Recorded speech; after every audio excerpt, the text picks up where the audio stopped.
देखिए, कुछ हद तक हम इसे पॉजिटिव भी मान सकते हैं कि भाई ओके, बात तो कर रहे हैं कि हम एक्स्ट्राडाइट कर सकते हैं, पर फिर वही कहानी है, प्रूफ दो। That is one. ये कह रहे हैं हम कर सकते हैं और अव्वल हमें पता नहीं कहां पर हम कर सकते हैं।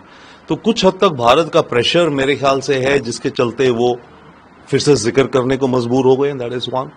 अब सेकेंडली, जहां तक बात है हाफिज सईद के बेटे की, उसकी क्या आइडेंटिटी है? अगर पाकिस्तान की सरकार कुछ करना चाहे तो पाकिस्तान के किसी भी सिटीजन को या उसकी एडमिनिस्ट्रेशन में जो भी है उनके साथ वो कोई भी अगर गलत है तो एक्शन ले सकते हैं ना। अब हाफिज सईद का बेटा कोई अलग दुनिया थोड़ी हाफिज सईद थी। वो अगर पाकिस्तान में है तो उन्हें अपने देश की, उस देश की जो भी कानून फॉलो करने पड़ेंगे। तो उसके बेटे की जो स्टेटमेंट है उसको मैं बिल्कुल खारिज करता हूं, जो मुझे समझ आया। पाकिस्तान की बिलावल भुट्टो की जो स्टेटमेंट है, यस, एक वेलकम कदम है, पर बार बार यही होता है कि हम कुछ करेंगे, आप हमें और सबूत दो। तो हम उस खेल में दोबारा नहीं जाना चाहते। बट स्टेटमेंट ठीक है, भारत के प्रेशर में है। देखिए, आज की दुनिया में अगर देखा जाए तो रियलिटी ये है कि आतंक के मुद्दे को लेकर के कोई देश जितनी सीरियसनेस, परसिस्टेंस के साथ बात कर रहा है वो भारत है, कोई और देश नहीं कर रहा। इतनी सिंसियरिटी, इतनी परसिवियरेंस से। हाँ, आतंक से सब पीड़ित हैं, अमेरिका भी पीड़ित है, यूरोप भी है, सब हैं, परंतु अपने अपने देशों के अंदर ये अलग एंगल से फंसे हुए हैं सब। आतंक की बात करते हैं, लिप सर्विस करते हैं, और जब खुद आता है तो फिर उससे एंगेज करने में परेशानी होती है इन देशों को। भारत और मोदी जी एक हैं जो कंसिस्टेंटली दुनिया में हर फोरम पे आतंक को लेके बात उठाते हैं और ठोस कदम मांगते हैं। यहां पर भी जो मोदी जी ने कहा है, अब मैं देखना चाहता हूं कि ब्रिक्स की स्टेटमेंट क्या आती है फाइनल में, या आगे चल के कि सैंक्शंस लगाई जाएं ऐसे देशों पर जो कि आतंक को या प्रमोट करते हैं या इस्तेमाल करते हैं या हार्बर करते हैं। और सर्टनली यस, मेरे ख्याल से प्राइम मिनिस्टर मोदी का ब्रिक्स में बोलना बहुत ही स्ट्रांग मैसेज है। देखिए, इस समय ये ब्रिक्स की मीटिंग काफी अहम है।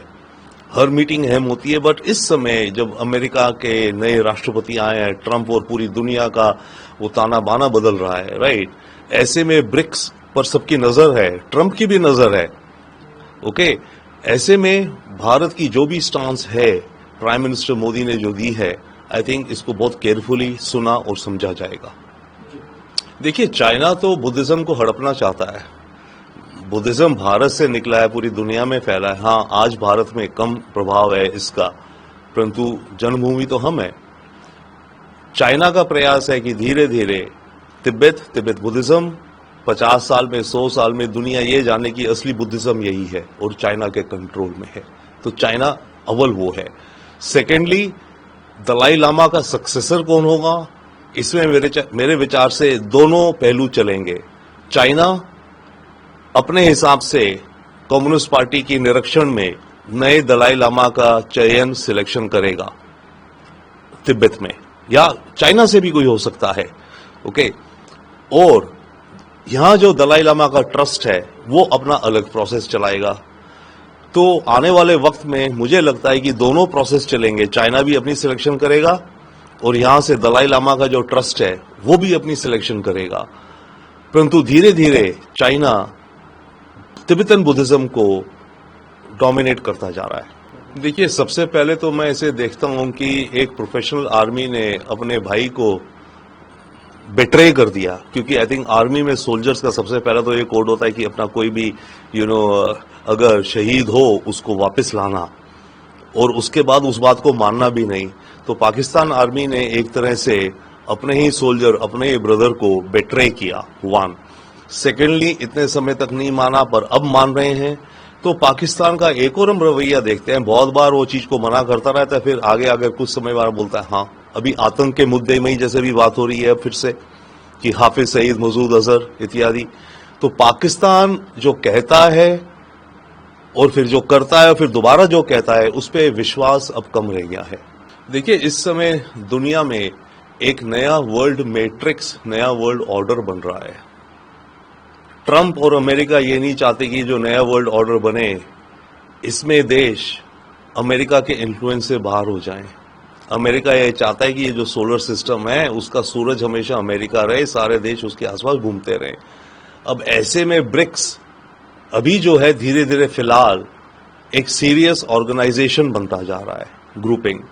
तो अब ये जो डिसीजंस ले रहे हैं या सोच रहे हैं कि आपस में ट्रेड बढ़ाएंगे, आपस में लोकल करेंसीज में ट्रेड करेंगे, डॉलर का कोई ऑल्टरनेटिव ढूंढेंगे, तो भाई इन सब चीजों से तो अमेरिका की धाक पे असर पड़ता है ना। तो इसलिए ट्रंप कह रहा है कि किसी ने भी ये करा तो हम उस देश के ऊपर 10% एडिशनल ट्रेड टैरिफ लगा देंगे। देखिए, चाइना ने ये जो मिस इन्फॉर्मेशन डिसइन्फॉर्मेशन फैला रहा है फिलहाल राफेल के खिलाफ, उसके 2 या 3 ऑब्जेक्टिव हैं। एक तो ऑब्वियसली दिखाना कि हमारे फाइटर एयरक्राफ्ट सुपीरियर है राफेल से, दुनिया में अपना डिफेंस एक्सपोर्ट्स बढ़ाना, दुनिया में सारे देश डिफेंस का बजट बढ़ा रहे हैं। तो चाइना का प्रयास है कि वो अपने फाइटर जेट्स, अपने air defence, air offence systems की, मिसाइल्स की मार्केट दुनिया में बढ़ाए। तो यह दिखा रहा है कि देखो वेस्टर्न और फ्रेंच राफेल से बेहतर हूं मैं। उधर चाइना का कंपटीशन कोरिया से भी, क्योंकि कोरिया भी अब डिफेंस एक्सपोर्ट्स कर रहा है।